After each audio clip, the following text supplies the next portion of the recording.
Okay, kunin natin yung ugnayan ng ekonomiya, kahulugan sa wika, no? Yung ugnayan ng hadith na ma'ala man iktasada, no? Hindi maghihirap ang sinumang naging katamtaman sa paggasta. Iugnay natin diyan sa ekonomiya sa lugatan sa wikang Arabi, no? Dito po, no? So kahulugan sa wika at sa batas ng Islam, maal, no? Maala,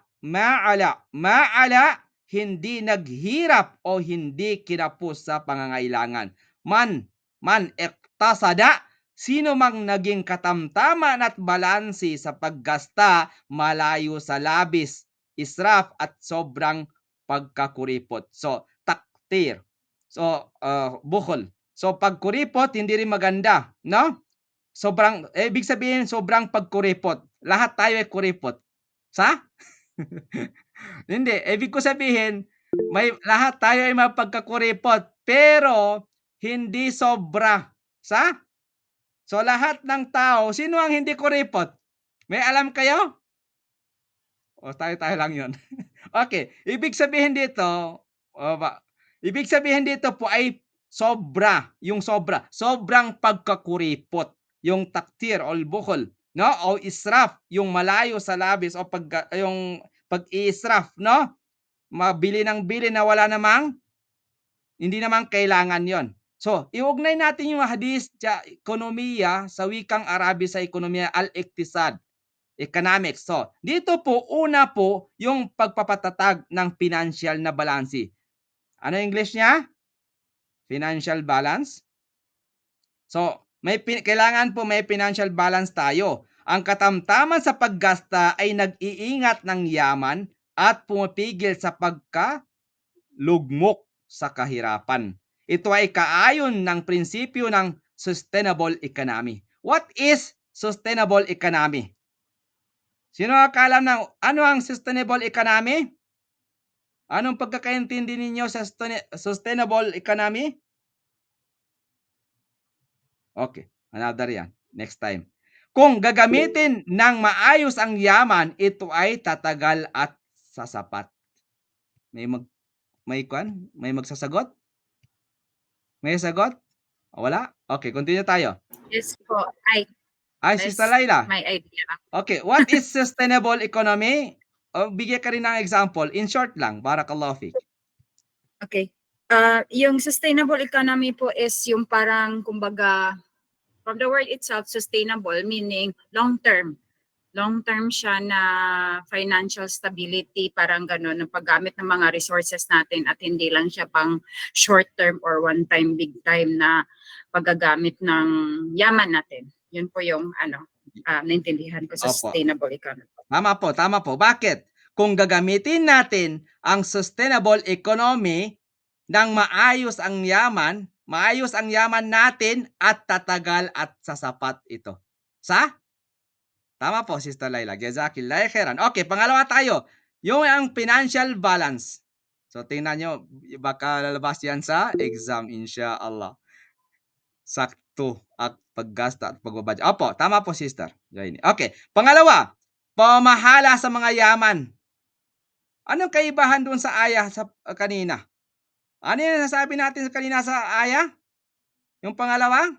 Natatandaan pa ninyo? Ano yung sabi natin kanina sa aya o aya? Resources control. Sa aya? Dito sa hadith, hindi resources control. Ano ang pagkakaiba ng resource management and resource control? So dito po, mahala sa mga yaman. Ang resource management po, ang katamtaman ay nangangahulugang maayos na paghati ng yaman sa mga pangunahing pangangailangan habang may natitira para sa pag-iimpok o pamumuhunan. Pangkatlo, pag-iwas sa krisis pampinansyal.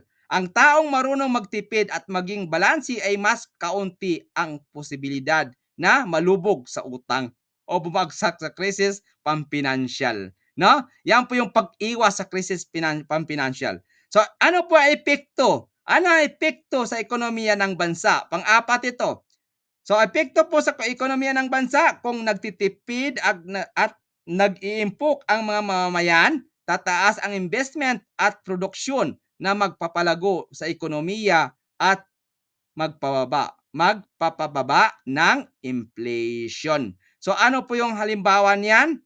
Isa sa mga halimbawa niya sa individual muna tayo, bawat isa sa atin, no? Isang taong kumikita ng 200,000 pesos bawat buwan. Sana all. Tumaas yung sahod niya kasi na-promote siya. Na-promote siya ng director. Okay. Dito po, 200,000 pesos bawat buwan. Naghahati ng kita para sa pang-araw-araw, sa ipon, sa investment, sana all may investment. Habang tumatagal, nadadagdagan ang yaman at naiiwasan ang kahirapan. Mashallah. Marunong siya mag-economy. No? May economics siya. So sa pambansa naman, sa lugar tayo, sa country, isang bansa na maingat sa paggasta at inuuna ang edukasyon, kalusugan at infrastruktura habang iniimbes ang sobra sa mga proyektong produktibo ay nakaiwas sa budget deficit. So, anong bansa po ito sa palagay ninyo? Bigay kayo ng bansa. Yung bansang nag-iingat sa paggasta at inuuna ang edukasyon. May alam kayong bansa? Banggit lang kayo, hindi naman siguro tayo papagalitan. Basta wag lang yung kan. Kasi example lang naman yan eh. Sa? Okay, dagdag yan sa assignment mamaya, inshallah. So, ang khulasatul kalam, in short po, itinatakda ng hadith na ito yung ala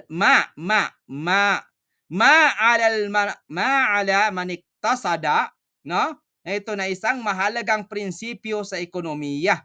Ang katamtaman sa paggasta ay nag-iingat ng yaman at pumipigil sa kahirapan. Anong makukuha natin na aral dito? Sa ugnayan ng Quran at saka hadith sa wikang Arabe, ang makukuha po natin na aral dito ay ang matalinong pamamahala ng pera ay pundasyon ng kaunlaran para sa individual at lipunan.